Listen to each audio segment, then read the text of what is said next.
Grand Admiral Vara of the Hegemony Third Fleet stood on the bridge of his flagship, the inevitable Conquest, watching the final phase of what should have been a routine subjugation.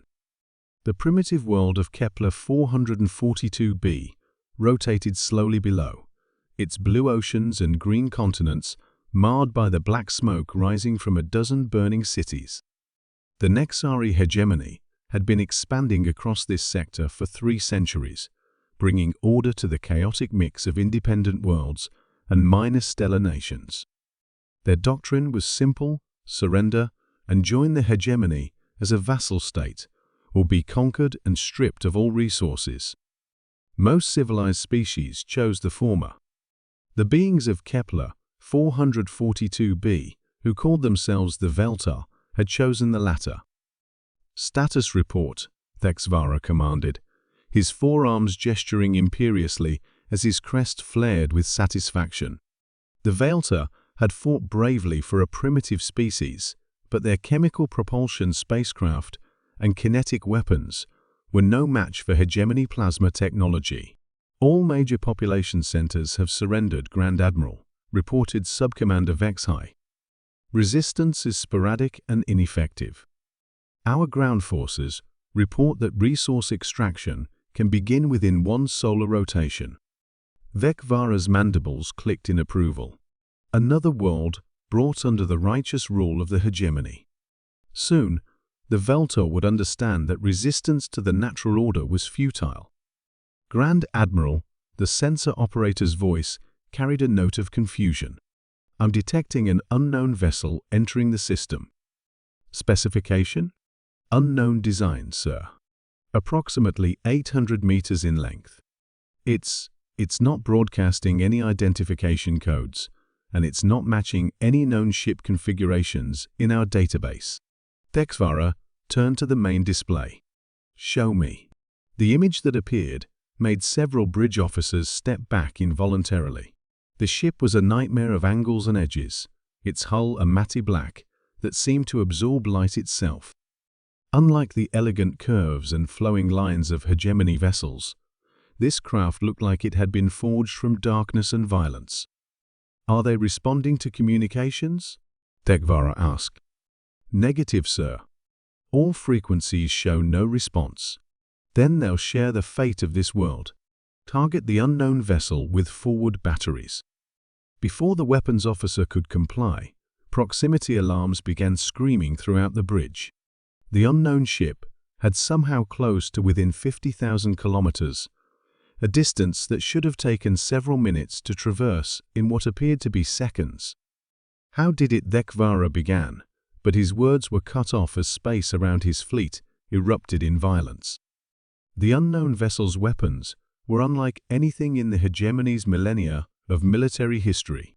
Instead of the predictable plasma bursts or particle beams that civilized species employed, this craft fired what could only be described as controlled tears in reality itself.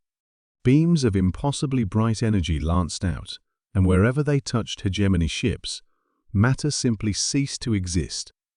The heavy cruiser Righteous Purpose was the first to die. A beam of white fire traced across its hull from bow to stern, and the massive vessel split cleanly in half, its reactor detonating in a brief nova that illuminated the entire battle space. "All ships, concentrate fire on the unknown vessel." Vara roared, his voice cracking with the first tremors of fear he had felt in decades. The combined firepower of 12 hegemony warships focused on the dark ship. Plasma bolts that could crack a moon's surface struck its hull and simply disappeared. Energy beams that could vaporize cities dissipated harmlessly against whatever field surrounded the craft. The unknown ship continued its deadly work with mechanical precision. It moved like a predator among prey, its weapons selecting targets with an efficiency that spoke of advanced artificial intelligence or tactical abilities far beyond hegemony comprehension. The destroyer Iron Fist attempted to ram the enemy vessel, its captain choosing honorable death over the humiliation of helplessness. The unknown ship didn't even adjust course. Some kind of defensive field reduced the destroyer to its component atoms before contact, leaving only a brief flash of light to mark its sacrifice. Grand Admiral. The sensor operator's voice was now openly panicked. The unknown vessel is launching some kind of projectile at the planet. Thexvara watched in horror as a single object, no larger than a fighter craft, detached from the enemy ship and streaked toward Kepler 442b. Whatever it wasn't a weapon aimed at destruction. The Velta cities below remained intact. It's some kind of communication device? The sensor operator reported, confusion evident. It's broadcasting on all frequencies to the planetary population. The transmission, when decoded, was brief and delivered in the flat, mechanical tones that Thexvara was beginning to associate with the unknown ship's builders. People of Kepler 442b, you are no longer alone. The oppression ends now. What followed was a masterclass in naval warfare that would be studied in Hegemony military academies for generations, if any academies remained after this day.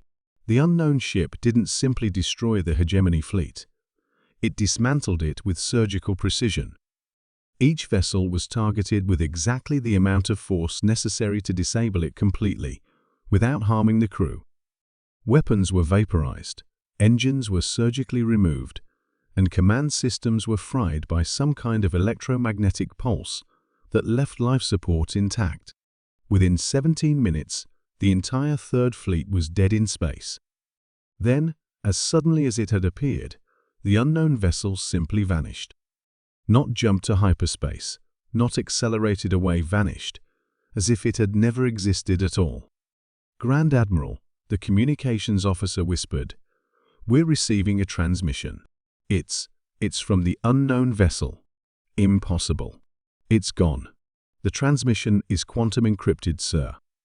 Untraceable source. Put it through." The voice that emerged from the speakers was calm, professional, and absolutely terrifying in its matter-of-fact delivery. "This is Commander Sarah Chen of the Terran reconnaissance vessel Ghost Protocol. Your forces have been neutralized in accordance with the Terran defense doctrine regarding aggression against pre-interstellar civilizations. Your fleet will be recovered by your people in approximately 6 hours. Take this message back to your hegemony. Earth is watching. Any further unprovoked attacks on developing worlds will result in a more permanent response."